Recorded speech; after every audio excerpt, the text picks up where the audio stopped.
Hello guys, in this video I am going to show you how to add a friend in the Volotea application. But first I just want to mention, don't forget to subscribe to my channel, because at 10,000 subscribers I am going to show you my whole YouTube revenue statistics and growth strategy, as well as how to make money online. Let's jump into it. First of all, open the application on your phone. And then click on the Add button at the top of the page on the right.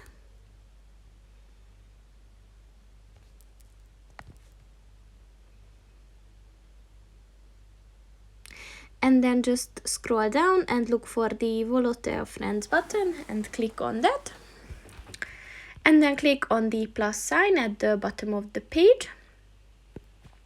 So first you have to set if your friend is an adult, a child, or a minor. Then the name, last name, and the email, which is optional. And if you're ready, then just click on the save button and your friend is added. So that's pretty much it for this video, guys. See you in the next one. Goodbye.